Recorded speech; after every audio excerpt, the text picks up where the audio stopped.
Jake, I got great news. AEW All In is announced for Texas in July of 2025. Wow, that's pretty exciting. AEW coming to the Lone Star State. So, since you're in Texas right now, I need you to do me a favor and get 2 tickets. Oh, Scott, that's so sweet. You want to get us tickets so that we can go to see AEW together? Well, no, I want you to get me 2 tickets. I was going to take someone from Tinder. Oh, first AEW's best friends break up, and now the Palskis. AEW All In goes Texas and more this week on Pro Wrestling Palskis.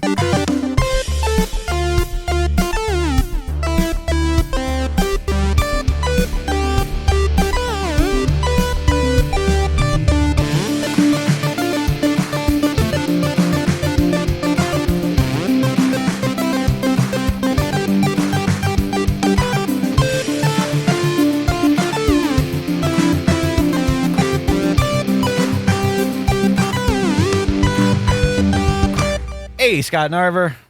Hey, Jake Lloyd Bacon. Hello to everybody out there in the Palski Nation, listening, and all your favorite pod players. We appreciate you tuning in to another episode of the PWP. We know there are like Google Podcasts. No, it's not on. No, that doesn't exist anymore. What? No, that's not. You can find it in lots of different places, but I don't think Google Podcasts is a but place it's you can Google. Listen. I know. As people say on TikTok, what is Google down in your area? Is that like what people say when someone asks a dumb question that could be easily Googleable? Is that what that is? Not ask a dumb question, more like stand on soapbox and declare this to be information that is correct without looking it up beforehand or researching a subject. Oh, all right. So you should say that about me regularly.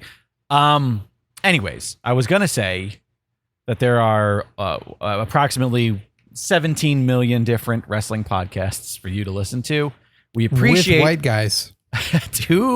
two white guys in their 40s talking about wrestling, who, by the way, mostly WWE, to much of the disdain of many of the listeners who listen to podcasts.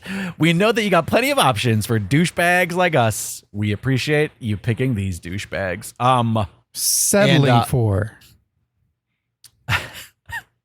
Well, we unfortunately are still not live for our exclusive patrons live stream.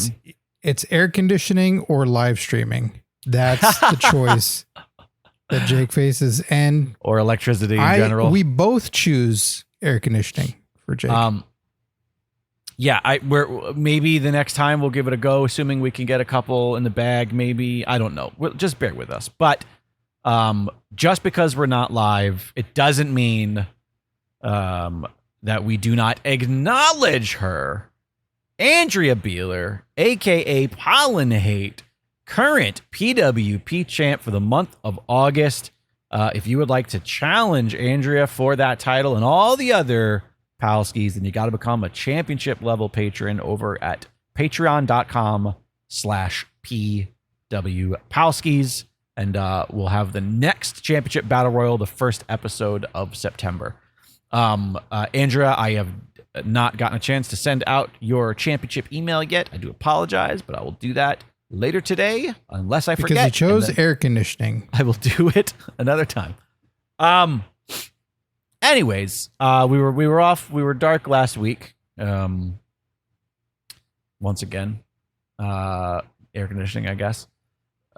But Scott Narver has done his due diligence to comb the Google and find all the wrestling news, since I am completely out of the loop. I don't even know what's happening. You're loopless?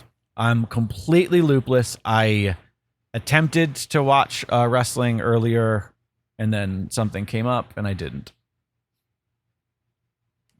Oh, well, I'm sorry. I'm sorry something came up, so you couldn't partake in the world of wrestling, because you should, because they're dropping like flies, Jake. Wrestlers? Yeah. Wait, really? Is this like a sad? Oh, okay. Wait, I did see this. All right, you are doing a thing about people actually dropping like flies, and it seems a little insensitive, but it's less insensitive if you know that they're older people, not younger, active. It's not insensitive. I'm acknowledging that they're being dead. You know what? That's true. It is just facts. We could pass by it. No, this is not a Wyatt Six thing where it's like, that idea is dead in the water. No. I say we talk about and pay tribute to those who have paved the way with their crazy gimmicks and crazy. I mean, these two that we're going to be talking about are like, they lived it. You know, it wasn't just the turn it on, turn it off thing. First up being Kevin Sullivan, legendary pro wrestling and booker, passed away at the age of 74 years old. Slam Wrestling, the source notes that Sullivan's passing was announced by his friend Barry Rose. Sullivan had been in the hospital fighting for his life for the past few months and complications from emergency surgery. Quote, with the heaviest of hearts, we are devastated to report the passing of the legendary Kevin Sullivan. May he rest in peace and his family, friends, and fans find comfort in how much he was loved. Oh, that's so sad. So he was a surgery that saved his leg after a devastating accident, but then faced severe complications, including sepsis. And I'm not familiar with this. I'm probably going to butcher this. Encephalitis? ENCEPHALITIS. Okay. Don't know what that word is. That's how I would have pronounced it, the way you did. Encephalitis. A GoFundMe campaign was launched to help with Sullivan's medical expenses. It raised more than $50,000 to with significant donations from Tony Khan, Jim and Stacy Cornett, Jericho, Scott D'Amore, Cody Rhodes, Mick Foley, DDP, and more. So whether there will be a follow-up campaign, maybe to help with funeral costs, I don't know, or still even with the medical expenses, because Lord knows do they rack up, and all that. So very sad to hear. What a weirdly unique guy Sullivan was. Yeah, I mean, talk about taking something that anybody would see on screen and go, well, that's a bad idea, and then making it last for so long. I mean, like the makeup, the Taskmaster makeup, like everything about it is terrible. It's just, you look at it and you go, what is this? And the dude committed, and he made it last for a pretty long time. Yeah, his commitment level is off the charts. Yeah, you know, this is paving the way for your Undertakers, your Bray Wyatts, being a dark character, then later Dungeon of Doom, all that kind of stuff. It gets more cartoony, but to commit and being this like demonic guy who then also had that voice too. When he's younger, it's not as crazy. When he's older, it's just this, I'm an old-timey wrestler and my neck is the size of my head.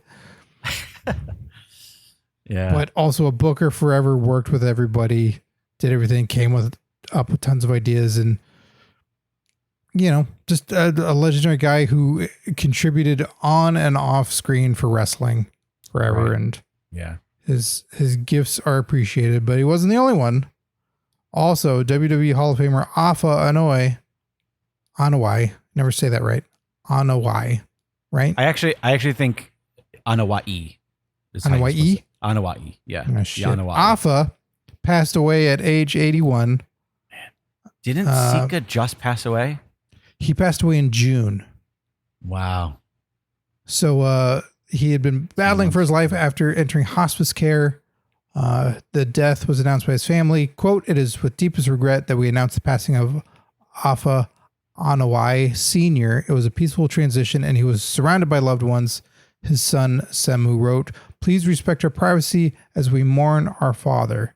Afa had suffered 2 heart attacks while battling pneumonia. He underwent multiple back surgeries after suffering a broken back and a fall that happened in March. So just complication after complication. Right. So, and another dude who's like an absolute pillar of like the industry too. Like didn't he have like a big wrestling school that he opened? And he was like one of those like, you know, wrestling dads, right? Where like everybody in wrestling like treated him like he was like a father figure. Yeah, and I can't remember if it was him or Sika that was featured in Beyond the Mat, because there was it's like he didn't get to see the birth of his son, which I don't know who that would have been at this point. Rikishi? No. I don't know. Yeah, I think it's Rikishi. I could guess. It could be Bret Hart. I'm not sure. All these families confuse me. But then Cody's is supposed to be like the best. I don't know, Cody. Wow. I don't know about your preamble. So you guys, you and your brother don't even have the same parents. Doesn't even make any sense at all. It's like me. It's like my family. But if Cody Rhodes' if family makes sense, then my family makes sense. Okay. Podcasting has more than one royal family. Dragon Wagon Radio. All right. Can somebody out there, please? I don't have the time. Can somebody out there, please, make a version of that song all about Dragon Wagon Radio, and then I will just send you the text up front for the podcasting has more than one. Yeah. Well done. Adrenaline in your soul. Or is that cholesterol from bacon? Something like that. I don't know. We're workshopping it. Too many dots pretzels. But to the point of if that was Afa, if he is the father figure type because he had opened the wrestling school for people and helped him out, maybe that's a part of the compensation, this weird psychological part of it, right? Where he couldn't be there for the birth of his own son. Right. And then he's gone to help out other wrestlers. And it's now the landscape has changed from what it was. The Hart family was the greatest wrestling family ever. And now the Anoa'i family keeps. I mean, it's kind of almost undeniable at this point that like when it comes to sheer numbers, they're like, if we're literally just going like the amount of talent given to a specific family, I think these are the clear winners. But then you got to say the Harts also went, you know what? If the gals aren't getting in the ring, then they're saying like, then we'll just make the next stars. Right. And we'll happily shack up with a wrestler. Yeah. Because then they would also marry them too. Yeah, so that's true. I don't know if the Anoa'i family is that's really. That's why I said they're second. But are the Anoa'i family really doing that? Are they really going like, we'll keep it going? Well, they are now, but they're also wrestlers. Like, for example, Naomi, she's a member of the Anoa'i family now. So, she's a wrestler. They technically married into wrestling, even though they were also already in wrestling. They're doubling down. They're one-upping the Hart family. She's not very believable. You say like she's just got dance moves. It's true. You're not wrong. I do say that a lot about her. I mean, she seems like a very sweet person, and I do love her dearly as a human soul. But it's just too much dancing for me. Anyways, I also feel like Samoans very, very pivotal in the boom of wrestling. And Afa was like in it longer. Like he was on screen because he also transition to a manager. Whereas I think Sika kind of went away for a while. I feel like Afa was around. Tired of eating raw fish. This is gross. Oh shit. But yeah, I mean it is kind of like it's kind of insane. Just 2 months apart.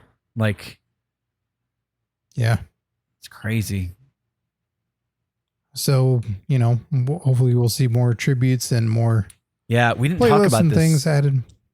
I think maybe we weren't active when it was happening, but for Sika's funeral, did you see that horrible thing where like some like footage leaked of the funeral ceremony and the family didn't? Yeah, somebody. So like, it's like they had this like traditional funeral, and. So, members of the family were just like recording. Some of them were recording it and recording like, some of the traditions and them like literally carrying his casket and stuff. And it got out and the family wrote like, we don't know how this got out. Like this is supposed to, like, this is private. We don't want any of this in like the public sphere. And they like kind of like were very upset that somehow, and I don't know whether whoever shot it just posted it and then lied about, I didn't do anything. Or if it was like somebody like they got their shit stolen, like, like somebody, I don't know, but GTV is my guess. Oh shit. Still fucking at it after all these years. Still at it. Just laying low. You just never know when GTV is going to strike. That's unfortunate. But yeah, that was a bummer. But it also just makes me, the reality though is like, I didn't see the footage, but I saw clips of it because this is the other thing that's really fucking stupid is like, there's no wrestling news websites aren't fucking news. They're not journalists because they're fucking idiots. They post a link to the video and stills of the video and say like, oh, Anoa'i family upset that this video leaked. And like, that's the news that they're breaking. Like, oh, this, and it's like, yeah, you're perpetuating it, you fucking idiots. Don't share the shit. But because I clicked on it, who leaked it, journalist. But because I clicked on it, and I saw the still image. I kind of have a gist of kind of what it is and what it looks like. Having seen it though, it makes me feel so bad that they have to go through all this again, like so soon. Like this poor family. Like, just it feels like the mourning never ends. You know. Ugh. That is brutal. Yeah. But with this brutality and loss, we do get some good news. Oh, never mind. Oh, what'd she do? Well, no, you said brutality. I thought she have stuff that leaked? I thought you were segueing to something about Rhea Ripley, because this is her brutality. No. Or nothing to do with the band either. I know nothing about them. We get some good news, and others will continue their story on screen for us.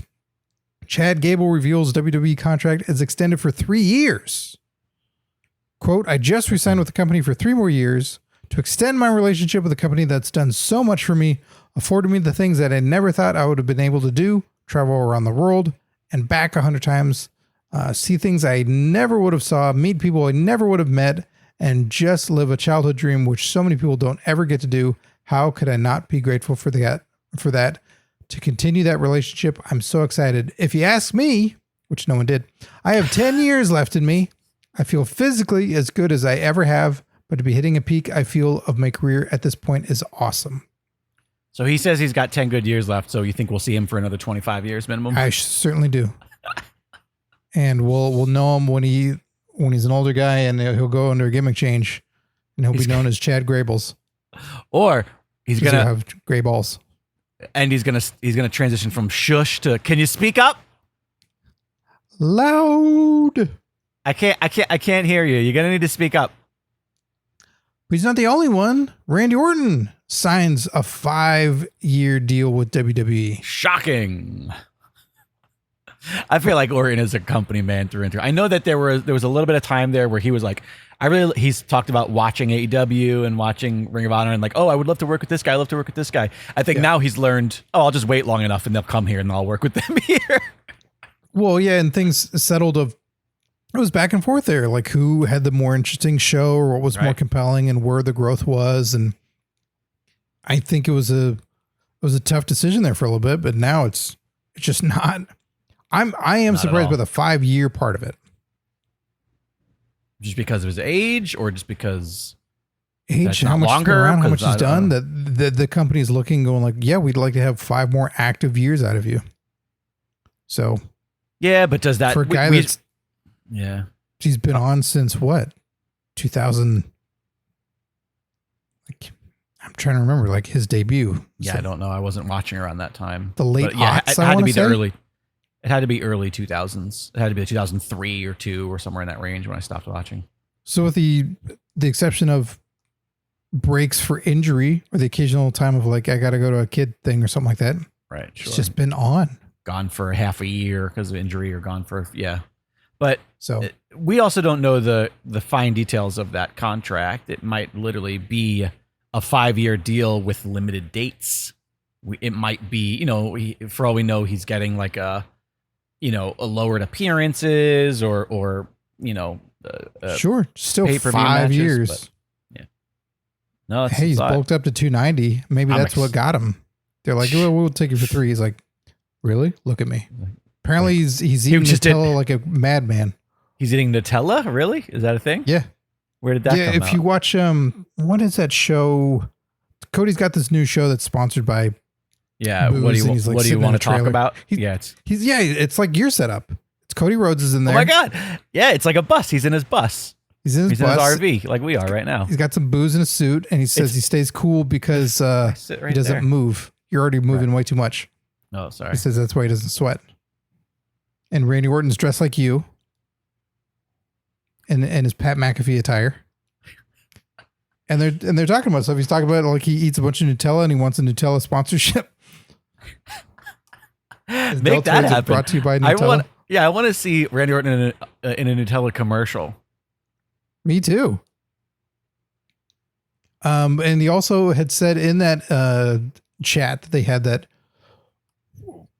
Cody Rhodes was asking him, like, who would you want to induct you into the Hall of Fame? Because this is an inevitability. Like, you're going to go in. Right. And Randy Orton was kind of hemming and hawing about it just because he was like, if I put it out there, it's kind of pressure on it to happen. I don't know. He's so busy. But he says John Cena would knock it out of the park. He's the guy that he wants to induct him. Yeah. That does seem like they kind of came up through, like they are in it together in the way that other wrestlers in the past have been. They are like a Shawn and Brett type, where it's like same time, same rise of stardom, two different paths. Massive had, feud. 1,700 matches together. That's just on pay-per-view alone.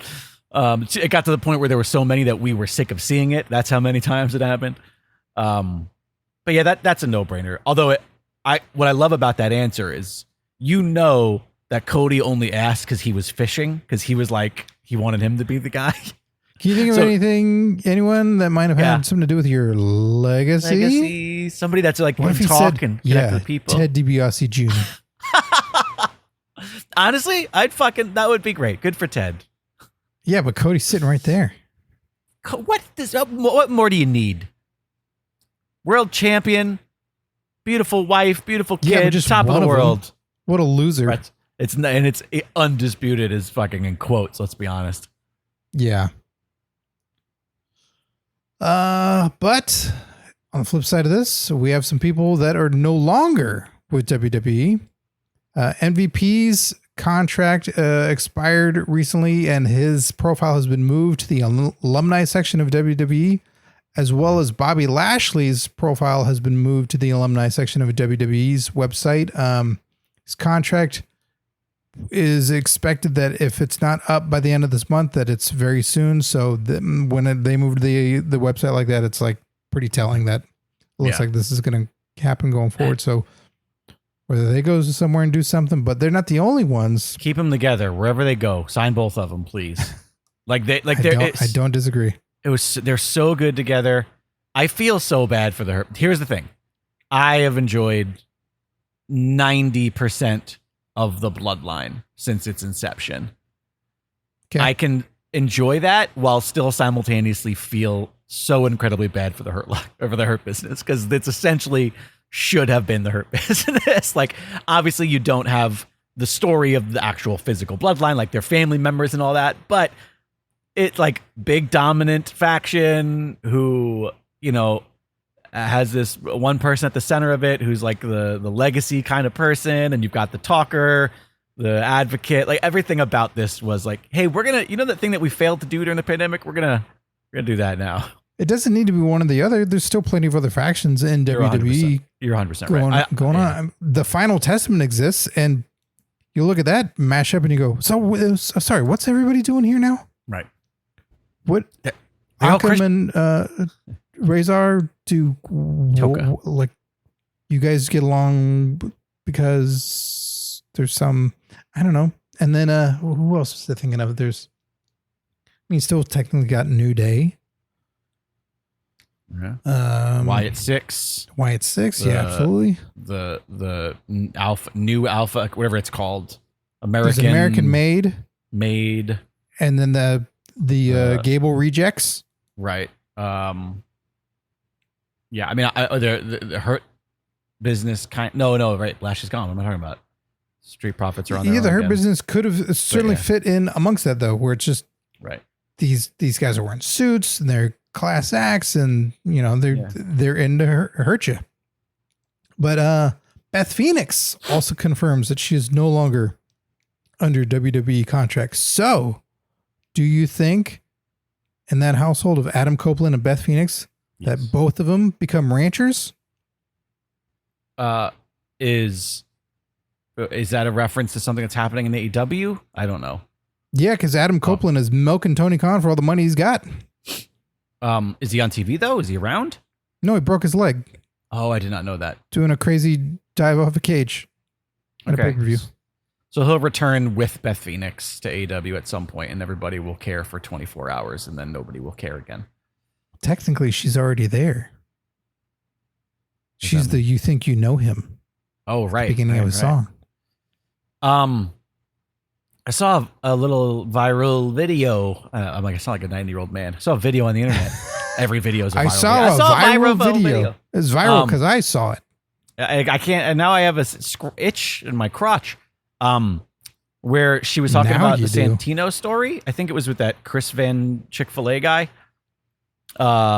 And she was telling a story about how the whole Santino thing was her idea. I never knew that. Yeah. That's fucking great. That makes me love her even more. That there was, because that seems like a sort of thing she would get stuck with. They were like, oh, we're going to put a comedy character with you because we don't know what to do with you. But the fact that she was like, I want to be put with Santino and didn't tell Santino apparently more is the story. That. What? Please elaborate. Yeah. I only saw a little 30-second clip. So yes, she pitched the idea to Vince without Santino's knowledge, approval, anything. That she's like, he's funny and I want to do stuff with him. Pitched it, hoping that Santino, if it got approved, would be cool with it. Vince said, like, give me some time. They molded over. Vince came up a Raw soon afterwards and said, we're going with your idea. Right. And we're starting it. So one of those, again, where I know Vince is all evil incarnate, but when it was the business side of him. Yeah, he listened to it. And hearing a good idea and someone pitching something, and it's like, we got something here. Right. And that faith in the talent and going like, we're going with your idea. What great symmetry that is. That it wasn't always just like, no. Right. We're doing this thing. I love that. I love that she pitched this idea. How great is that? And do you know, like, Santino's reaction to finding out that day? That she had said that he said he was very happy about it and was happy to do it. So who knows if he's really like, no. Right. Hated it. In the clip I saw, she was talking about how she was very good at being like the straight man of the two, but he would do everything he could to get her to laugh. And she said that the hardest time ever for her to keep a straight face was a time where Santino tried to do, what is her name? Melina's entrance. Yes, thank you. The split entrance on the side of the apron. And he just like, falls backwards and he's holding his nuts and his feet are stuck in the air and he's just screaming, my meatballs. And she said that like she kept having to cover her face and walk over to him and go, get up, get your ass up. And meanwhile inside, she's just dying because he's looking at her directly and going, my meatballs. That's fucking great. God, what a gem he was. What gem they both are. Hey, she could be the deputy or whatever to his sheriff over in TNA, right? There you go. Good. It's a good reunion. It doesn't write itself. They'll have to write it. Speaking of TNA Wrestling reveals Bound for Glory 2024 date and location will be at the Wayne State University Fieldhouse. I believe that's where Jake went to college in Detroit, Michigan on Saturday, October 26th. I got a question for you. Sure. How long has TNA been around for now? It's almost 25 years, longer than that. When are they going to find this glory? They've been bound for this glory for fucking over 2 decades. At some point, this glory needs to be around.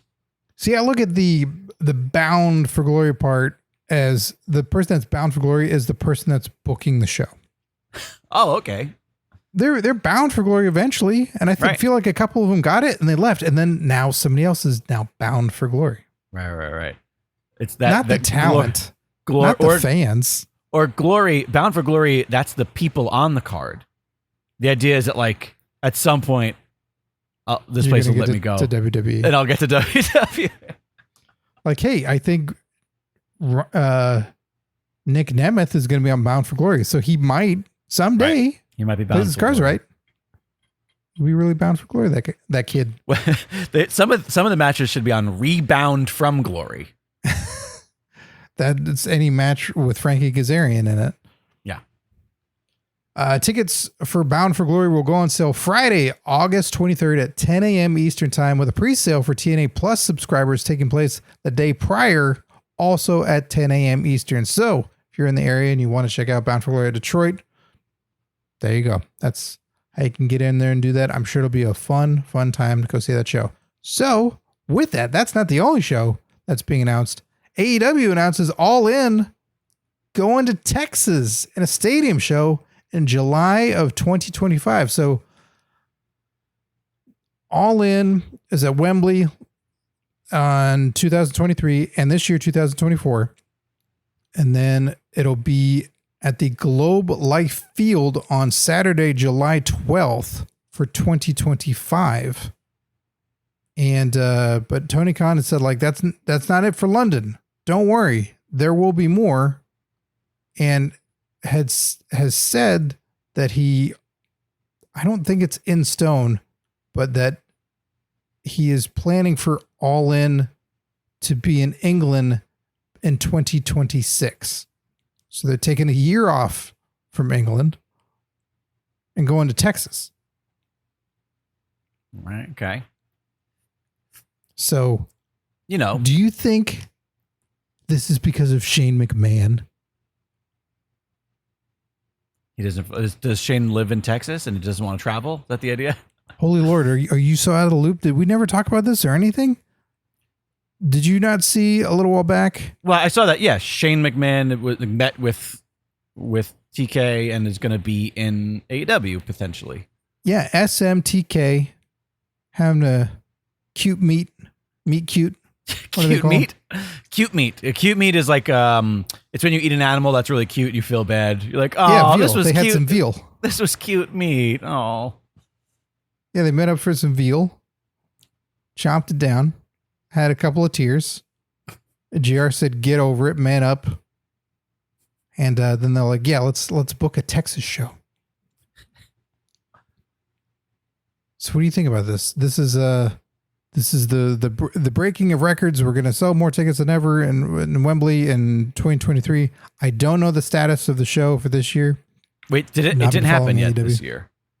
Didn't happen yet. Because July is over. Very soon. Okay, so maybe it's within this month. So it's like just a summer show, I don't but think it's not always the same month.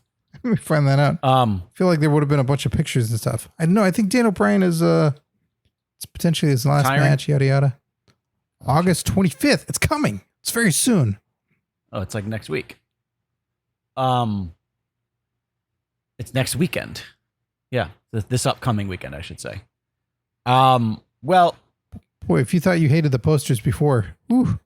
Really? Just everybody on it imaginable, and just they're all the same color, and they're all. It's just like not Tony Storm. Monochromatic mess. Oh, she's black and white, and everybody else is. But she's got red lipstick. Now I have to look for it. Okay, hang on a second. It's on AEW's website. AEW. I feel like I don't know why. You're very good at being able to figure out what works in a graphic, what doesn't work in a graphic, and reasons why. And I'm more of a simpleton where I go like, I don't know. I like all the angry faces. Is this the one you're talking about? Just doesn't read well. Is this the one you're seeing? You are seeing a cropped different image of it. Okay. Let me try to find it. That is not it. And plus... Oh, well, you said it's on their website. Let me just be smart and go to AEW. Go to their website. So if you go to events... Wrestling. Ricky Steamboat becomes a bad guy. That's... Okay. Don't know why that's there. Their website is terrible. If you go to events and then All in London 2024 and click on details, you'll see it. Okay. All in London, UK. Oh, can't click on that. There we go. I'd say that some of the problems with their posters previously, and this one in particular, I gotta do it on the focus of what is important is not clear. It's just a photo of the Muppets. But is Okada Kermit? I can't. All right, I'm getting there. It was the mobile version. It's not. I'm not seeing what you're seeing on the mobile version, so I got to do it on my computer. I was trying to be easier about it. Let's see. London, Wembley Stadium, All Elite Wrestling. Nope. God, this website. Now it's bringing me to the fucking livenation.co.uk. If you click on events and then you go down a little bit to August 25th, 2024 of All in London and you click on details. Okay. Did it. Should just then bring up. Got it. That so you're able to buy tickets. So it's sort of the The one that I saw, but it's a 16 by 9. It's horizontal. Okay. And they had squished in some wrestlers that aren't in the spots that photo was. Yeah, this looks like, one of our episode arts for a fucking Championship of Champions episode where it's the generic stock images that they have of their wrestlers. So they didn't take a group photo for it. Like this is the problem with AEW. There's no marketing team that actually markets an event. For all the shit that you can give about the corniness sometimes of WWE's like branding, they take a photo for an event. Do you know what I mean? Like they'll put fucking AJ Lee on train tracks or whatever that dumb one was from all those years ago. But it's like, they did a bit. She was in trouble. This is just right. But yeah, I mean, if you want to know why it doesn't work, it's because it's 20 different styles of photos. It's just stock images. You just cramming people in. It's just too crowded. There's no weight to it. It's just bad. This is just Jericho like looks like Chuck Taylor. Yeah, it's just bad. Light sources are from all different places. Oh, see, it's stuff like that. Stuff like that is not something that I wouldn't know or be aware of. But also, I feel like you have a phase where you could do this for a little bit. You could go, hey, look at all the AEW people we have on the roster. When you had times like we have Punk and Sting, and you could just throw them all in there. So for passerbys, they could be like, Jesus, what is this? But this feels very indie show. I was just going to say, throwing everybody on the poster. I was just going to say, this looks like any ad I've seen for any indie wrestling show ever. And if you're telling me you're one of the big two and you're the alternative, then you got to start fucking acting like it. You got to be professional. You got to be slick. This is so unslick. A couple of these, like, why aren't they the marquee matches? Like, yeah. From this poster. Also, by the way, I don't know who's following the show. I don't know who's fighting who. I was just about to say that. I have no idea what the matches are at all whatsoever. Also, I don't know who's the champion, and I'm sure like 35 of these people hold championship titles. Also, it looks like they simply scaled stuff to fit a picture and didn't make it seem like Daniel Bryan and Sasha Banks are the closest, so therefore they should be the largest. They're fighting the people directly behind them look significantly larger than they are, but are behind them. Which and that's not how your eye works. That's not how your eyes work, though. Do you get what I'm saying? Like, but short people down in front. It's terrible. Yeah, it's just tacky. It's unfortunate. It looks like the Young Bucks are in prison and they're going to sodomize Okada. You're not wrong there. And they're all floating in the sky of a stadium. Jack Perry's just very disinterested in the entire process. Yeah. Well, is that Switchblade Jay White scratching his temple next door going, why the fuck am I here? He's got an idea up here. Yeah, it's just unfortunate because I like this talent. Like, I like so many of these people, and I just don't. I have zero interest in watching a show with this as the agreed. And when I see this, I was gonna say after seeing so many of these for so many years since the beginning of like, hey, look at all the people that are on Full Gear. Like, okay, when I see so many repeat faces, I go, this has no clearly identifiable factors for this show other than, yeah, I can tell that's Wembley behind them, but I have no sense of this is the show where, for example, I don't know what is happening on the show, but this is the show where MJF and Swerve Strickland are finally going at it one-on-one. Like, I have no sense of like, that's this show. Yep. It's MJF versus Will Ospreay. That's the one. He's basically Will Ospreay. So there's two matches on the card that I look at and I go, okay, this is how you market this. You've got Swerve Strickland versus Daniel Bryan, title versus career. Okay. So there's something to be done with that. It could be Daniel Bryan by himself in a wrestling ring. Do you know what I mean? Like, taking off or lacing up his boots or his wrist wraps or something, and Swerve standing behind him with the title. And I'm going to look at that and I'm going to go, oh, okay, this is going to evoke some sort of emotion that's going to make me go. Big stakes. Yes, big stakes. The other match, there's a coffin match happening. And while I'm not super sold on Jack Perry, Jack Perry and Darby Allin in a coffin match We always see Darby Allin in these like crazy fucking black and white, skateboard fucking videos. If it's him in some podunk fucking redneck trailer park with a fucking coffin that he's spray painted, the likeness of Jack Perry on, I go, oh shit, I'm going to want to watch that. Like, again, it'll evict some sort of emotion. Sell what you're fucking going to present to us. Everything on this card looks exactly the same. If you're going to have a coffin or anything, I feel like you should have some sort of Undertaker. I want to point out real quick. Or a Paul Bearer, at least. Something I've noticed, and this may be a bit of a stretch, and I wish we had the live stream right now that we could show up, but that's a lot of technical capabilities that we can't do. I don't know if you're able to zoom in on this photo, but okay. So looking at the photo, not on the person, so from your perspective of looking at the photo, the collar of Okada. So he's got like a high Fonzie collar on his jacket, right? Yeah. It's like an Elvis collar.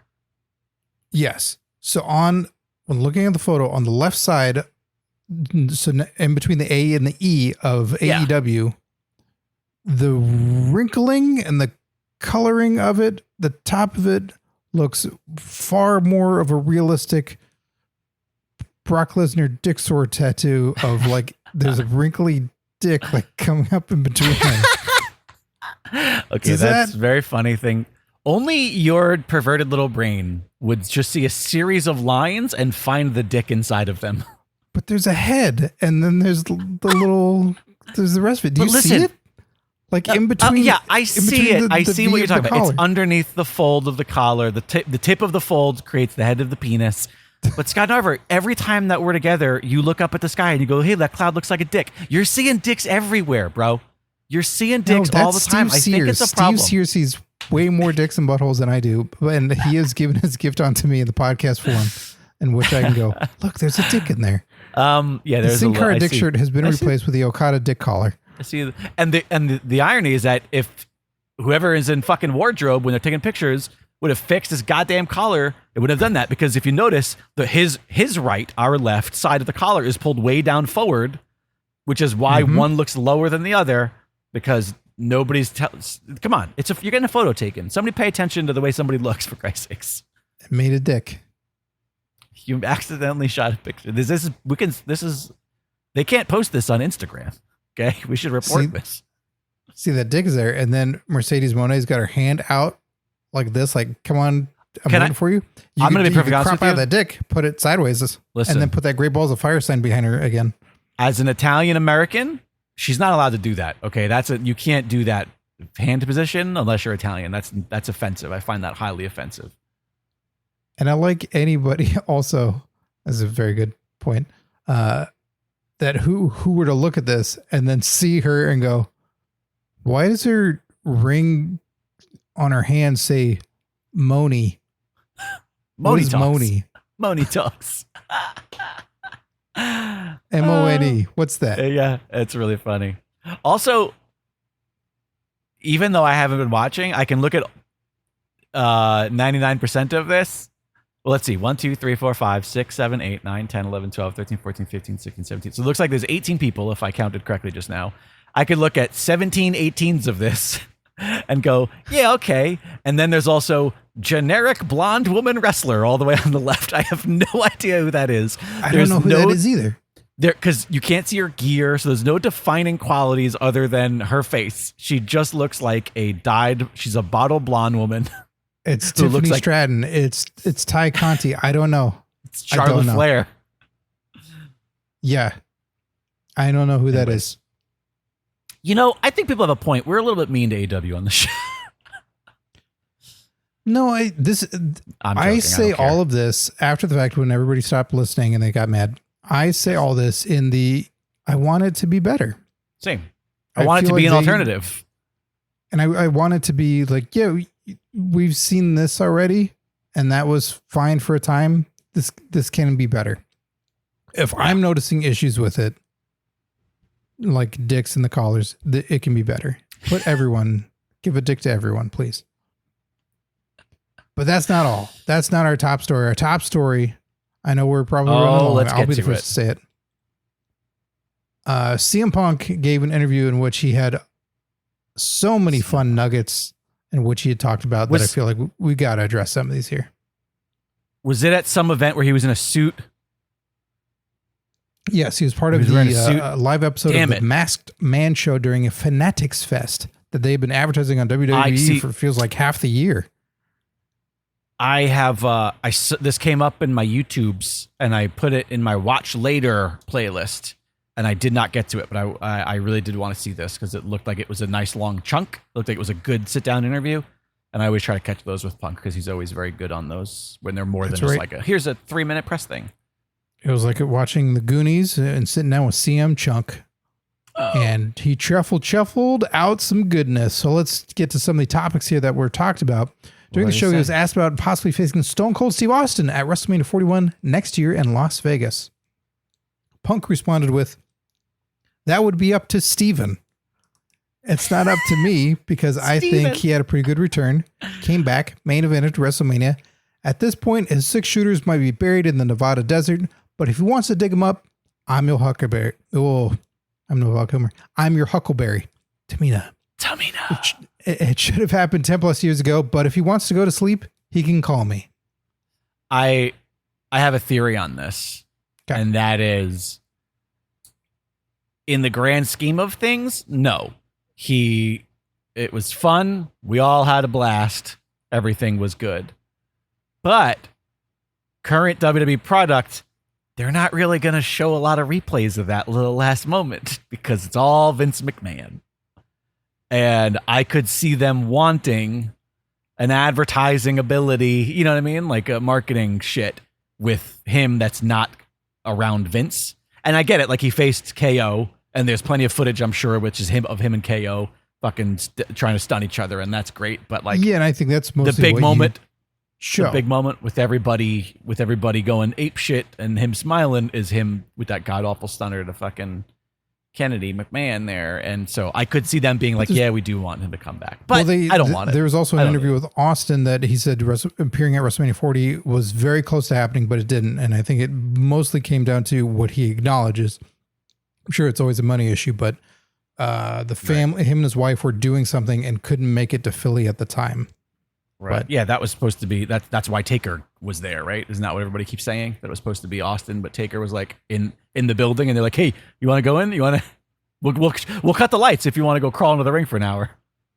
But they had been talking to everybody. This wasn't a last minute thing. They've been negotiating and talking with people throughout the whole time.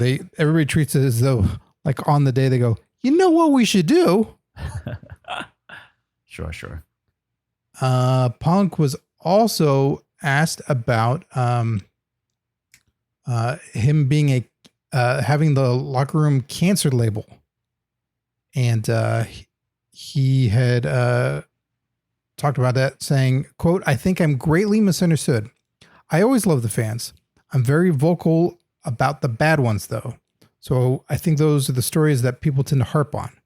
I spent I don't know how much money buying 20,000 ice cream bars for the fans in Chicago. So and then the biggest misconception that people have about him, he responded with, that I'm a cancer, whatever certain people in your line of work have tried to say about you, I think it's just foolish." So that was on Busted Open Radio. And then at Fanatic Fest, he was asked about it again, saying, "Listen, not everybody gets nice me, but I treat you accordingly. If you're a piece of shit and you act that way to me, I will treat you that way. If you're nice, you're smiling, you want to have a good time, let's have a good time. I'm all hugs." So I think at this point, the diplomatic answer. But I feel like there were certainly people that I've chatted with that I've known or we've seen in our Discord, and I can't speak to all of everyone's feelings about Punk now, but certainly when it was Punk from AEW coming into WWE, the spreading of he's a cancer and that he's out for himself and he's trying to hurt the younger talent and all this, when Punk has then since said otherwise publicly, like, "No, I'm here to help. I'm here to grow. I'm here to do all these things." Hasn't won a match yet. Steady. We're It's true.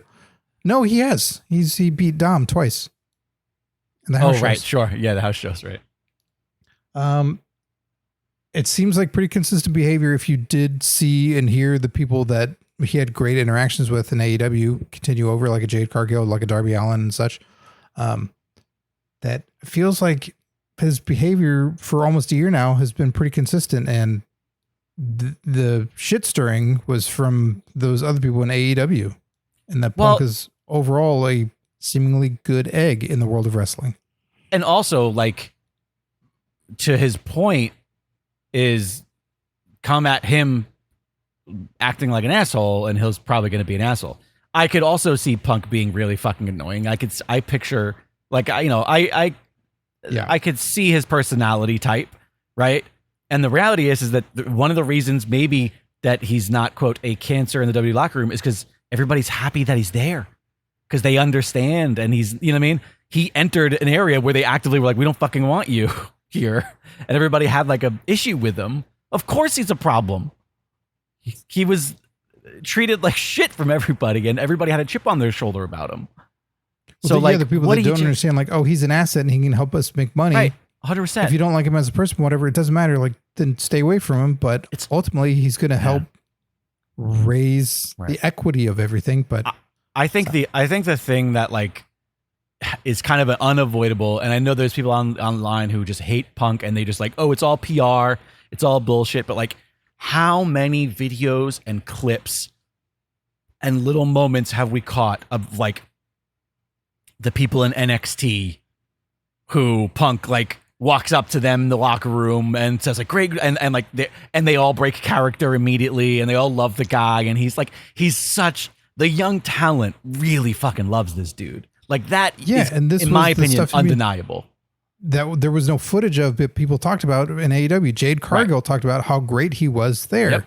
Yep. I'm trying to think of anybody else offhand, but I'm sure there's people. Yeah. And there were people that were, to their credit, savvy enough to not publicly say when asked about this stuff, like, hey, what do you feel about Punk? Like, look, I'm happy to be working at AEW, and it's great working with everybody. Right. Yeah.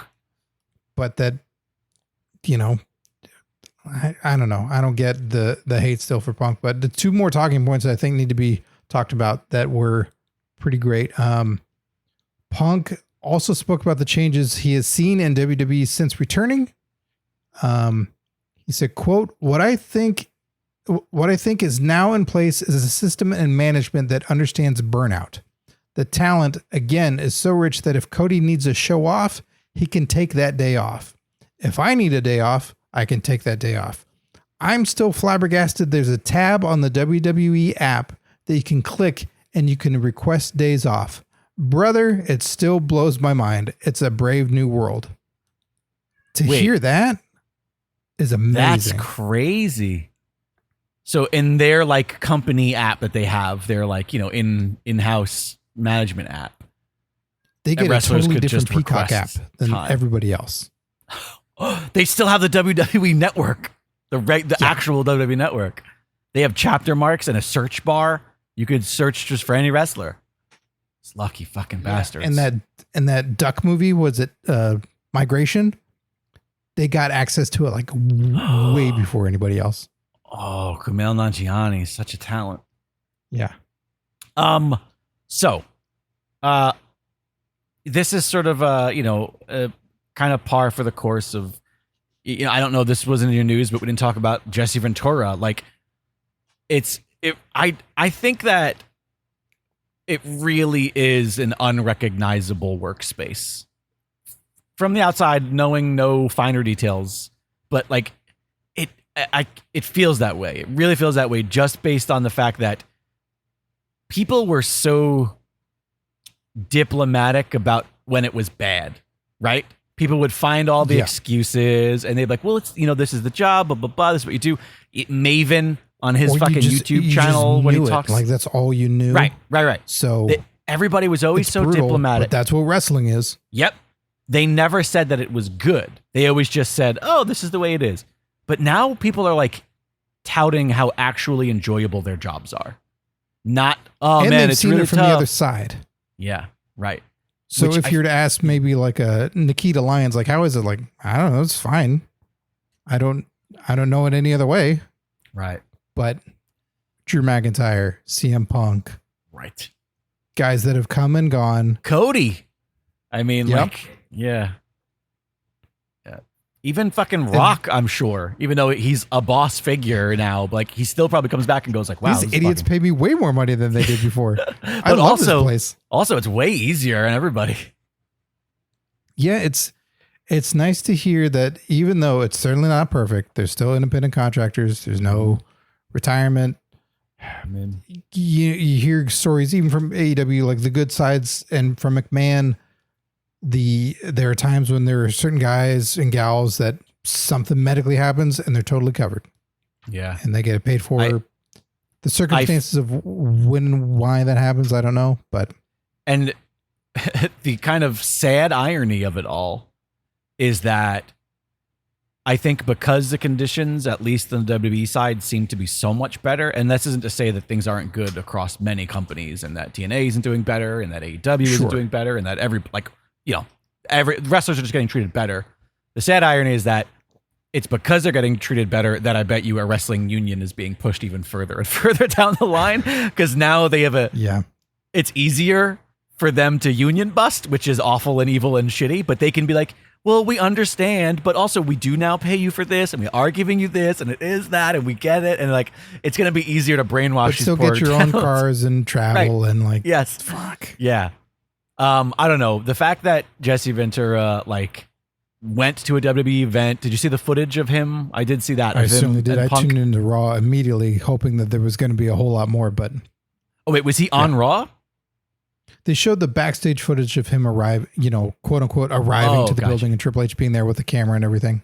Oh, gotcha. I saw him meeting Punk, and Punk being like, oh yeah, Phil, we met.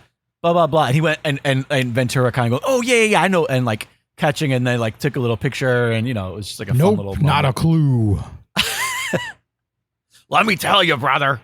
I feel like I don't know nothing about you, man. But anyways, yeah, I just feel like the fact that he's there clearly means that like it's a different landscape, because talk about a enemy number one of everything Vince McMahon ever did in wrestling.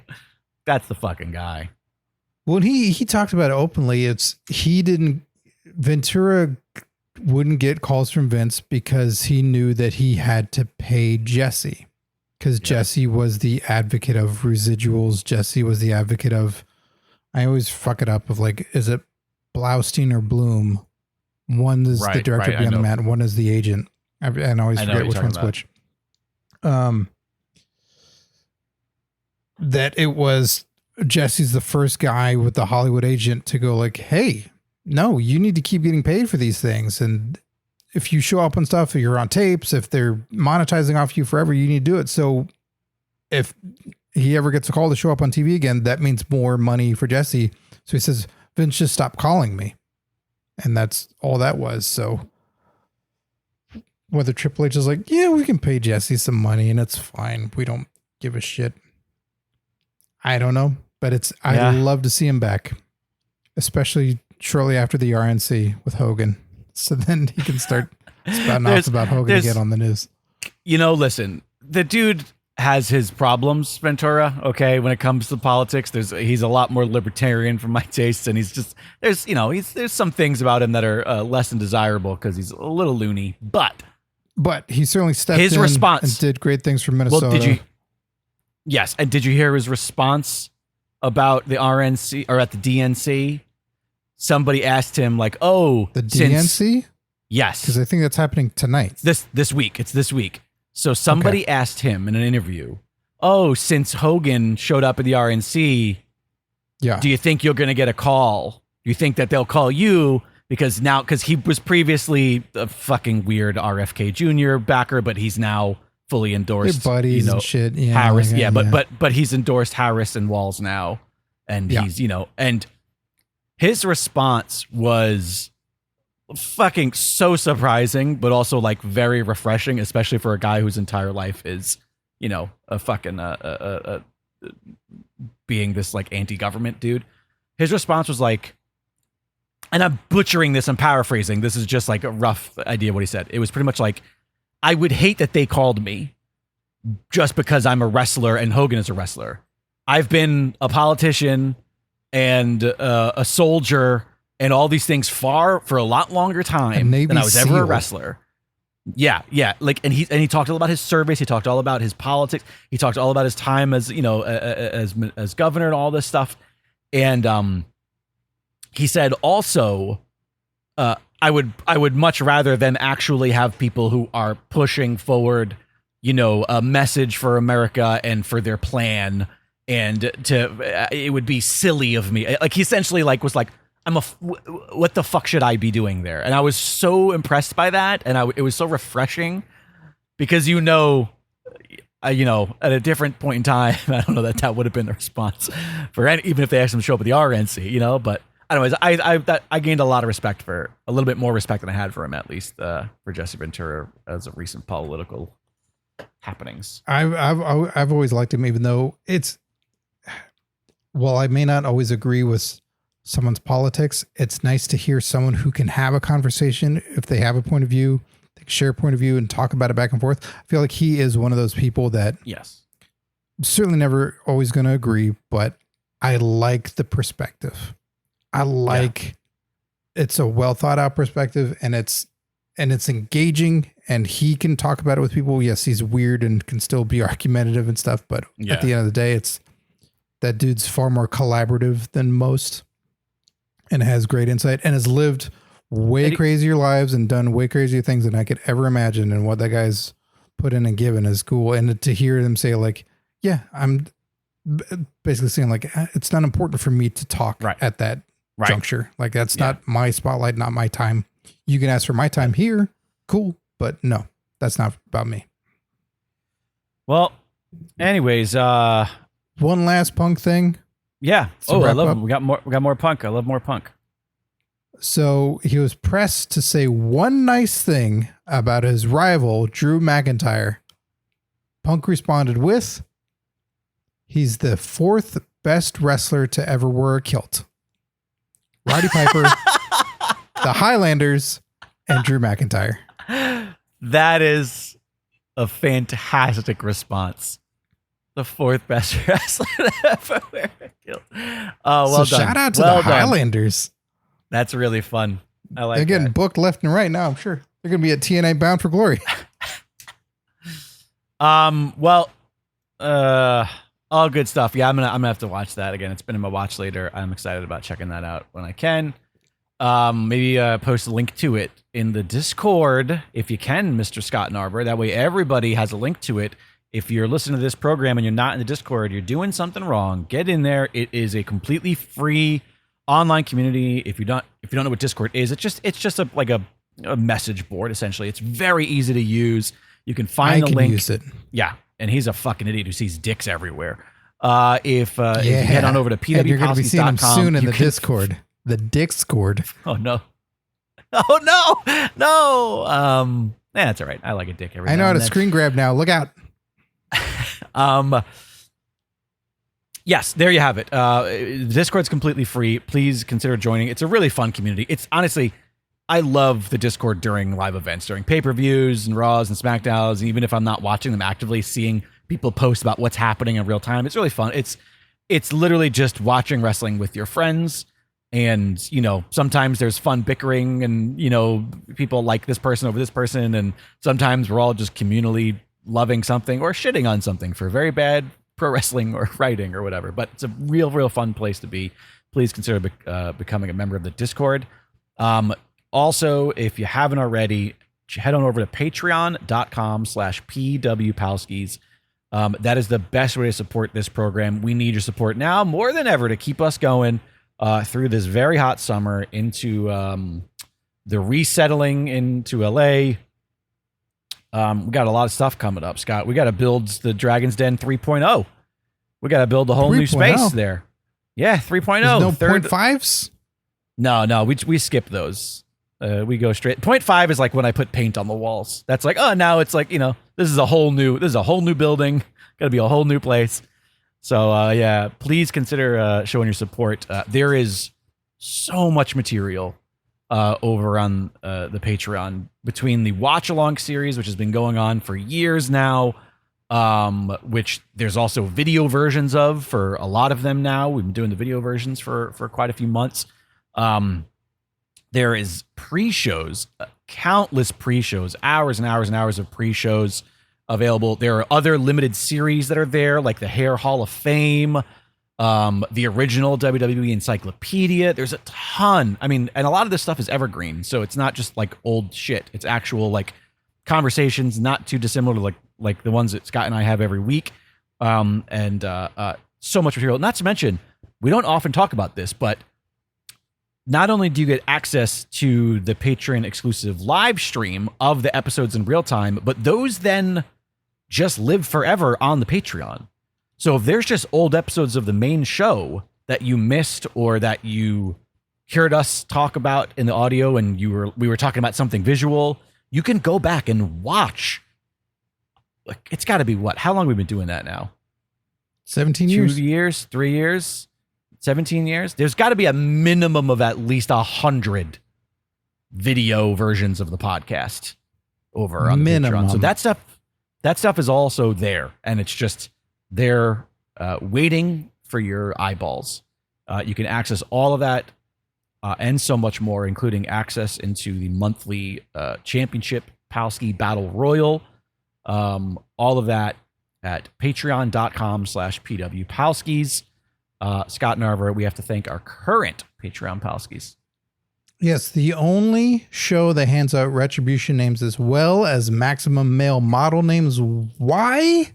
Because on PWP, a gimmick never dies, Scott. That's right. So thank you to AJ0314, aka Binary, aka Matrice69, Alex Pierce, aka Figs, aka Zatoys, Andrea Beeler, aka Pollinate, aka Achu Detest, aka the current PWP champ, Curtis Mason, aka Hurtis, aka Auche, Gilbert Short, aka Goliathon, aka Batal Underoos, Mass Llama, aka Spitz, aka Jakara Laver, Michael Beltran, a.k.a. Limestone, a.k.a. La Naturel, Mike Lucas, a.k.a. Hackensack, a.k.a. Luger Testicle, Miguel Diaz, a.k.a. Bipod, a.k.a. Too Much Husk, Suicide, a.k.a. Tim Bemis, a.k.a. War Trek, a.k.a. Tussle Quest, Tim Redbeard, a.k.a. Blood Fuzz, a.k.a. Blue Diffuse, Tom Hader, a.k.a. Cupid, a.k.a. Cherub, and Tony Griggs, a.k.a. Big Griggs, a.k.a. Grand Grisois. Thanks to each and every one of you for your continued support of the program. Be sure to follow us on the socials at PW Palskis, at Jake Lloyd Bacon. He's at Scott Narver. What else? Check out the shop over at dragonwagonshop.com. Get yourself some fantastic shirts, mugs. We've got hats. We've got sweatshirts. We've got phone cases. All really cool, fun designs there over at the shop. And last but certainly not least, leave a rating and review in your favorite podcast player, because like Google Podcasts. We're very bad. No, I think that's gone again. We keep going over the same thing over and over again. Yeah. Thanks everybody. We hope you had fun hanging out with us. Always a blast hanging out with you, the Pro Wrestling Palskis. If you're enjoying this podcast or any podcasts on the Dragon Wagon Radio Network, be sure to check out the Dragon Wagon Shop. You can tout your podcast pride while supporting your favorite indie podcast network. Make sure to check it often for new items and limited time designs. So shop now at dragonwagonshop.com. Get your dragon swag on. It's Dragon Wagon.